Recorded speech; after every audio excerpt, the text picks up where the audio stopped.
Good morning. இப்போ நம்ம பார்க்க போகிறது 8th ஸ்டாண்டர்ட் மேக்ஸில் சாப்டர் 4 லைஃப் மேத்தமெட்டிக்ஸ் அப்படிங்கிற டாப்பிக்கில் ஒரு சில ஹிண்ட்ஸு ஒரு சில ஃபார்முலா பார்க்க போகிறோம்.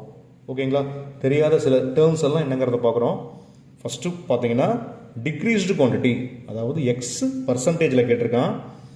அப்போ பர்சன்டேஜ்னாவே என்ன அர்த்தம் அப்படின்னா 100க்கு எவ்வளோ அப்படிங்கிறது தான் வந்து பர்சன்டேஜ். ஓகேங்களா?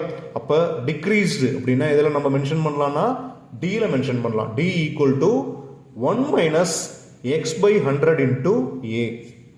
ஓகேங்களா? அப்போ இந்த இடத்துல என்ன சைன் போடுறோம்? மைனஸ் சைன் போடுறோம். டிக்ரீஸ்க்கு என்ன பண்ணுறோம்? மைனஸ் சைன் போடுறோம். இப்போ செகண்ட் ஃபார்முலா இன்க்ரீஸ்டு குவான்டிட்டி, அதுவும் இதில் தான் பண்ணுறோம், எக்ஸ் பர்சன்டேஜில் பண்ணுறோம். இன்க்ரீஸ்டுனால என்ன பண்ணுறோம்? ஐ போட்டுக்கிறோம். மேலே டிக்ரீஸ்டுனா டி, இன்க்ரீஸ்டுனா ஐ. ஈக்குவல் டு இன்க்ரீஸ்னாவே என்ன பண்ணுது? ப்ளஸ் ஆகிட்டு வருதுங்களா? அதனால் ஃபார்முலா பார்த்தீங்கன்னா 1 plus x by 100 into A. Next cost price, அதை நம்ம எதில் சொல்கிறோம் அப்படின்னா சிபின்னு சொல்கிறோம். சிபினாவே வந்து காஸ்ட் ப்ரைஸ். காஸ்ட் ப்ரைஸ்னால் வாங்குறது.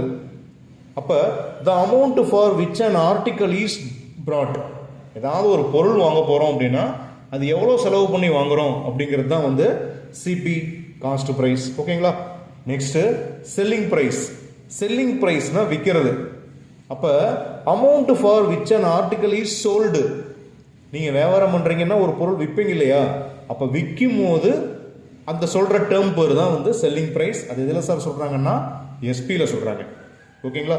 நெக்ஸ்ட் அடுத்தது ப்ராஃபிட் இல்லைனா கெயின். ப்ராஃபிட்னாவே என்ன? லாபம் இல்லைங்களா? கெயின்னாலும் லாபம் தான். எப்போ சார் லாபம் வரும் அப்படின்னா நம்ம வாங்குகிற விலையை விட, அதாவது ஒரு பொருள் வாங்குகிறோம் அப்படின்னா அதோட நம்ம விற்கிறோம் இல்லைங்களா? அப்போ நம்ம இன்னும் அதிகமாக விற்கிறோம் அப்படின்னா தான் நமக்கு லாபம். ஒரு 10 ரூபா பொருளை 12 ரூபாய்க்கு 15 ரூபாய்க்கு விற்கிறோம் அப்படின்னா அதுதான் லாபம் இல்லைங்களா? அப்போ அதுக்கு பேர் தான் ப்ராஃபிட். அப்போ எஸ்பின்னு என்ன சொல்லியிருந்தோம்? செல்லிங் ப்ரைஸ் சொல்கிறோமா? அப்போ செல்லிங் ப்ரைஸ் வந்து greater than CP. Selling price வந்து கிரேட்டர் தேன் சிபி. அப்போ வாங்குகிற பொருள் வந்து நம்ம விற்கிறோம் இல்லைங்களா, அதை விட ஜாஸ்தியாக இருந்ததுன்னா தான் ப்ராஃபிட். அப்போ ப்ராஃபிட் இல்லைனா கெயின் எப்படி சார் சொல்கிறோம்னா எஸ்பி மைனஸ் சிபி. ஓகேங்களா? Next loss. லாஸ்னா என்னன்னு பார்த்தீங்கன்னா selling price less than cost price. வாங்கினதை விட நம்ம என்ன பண்ணுறோம்? விற்கிறது ரொம்ப கம்மி விலைக்கு விற்கிறோம். ஒரு 10 ரூபாய்க்கு ஒரு பொருளை வாங்கி 8 ரூபாய்க்கு 5 ரூபாய்க்கு விற்றோம்னா அது நஷ்டம் இல்லைங்களா? அப்போ loss equal to CP minus SP. ஓகேங்களா? இதெல்லாம் சின்ன சின்ன டேர்ம்ஸு ஞாபகம் வச்சுக்கோங்க.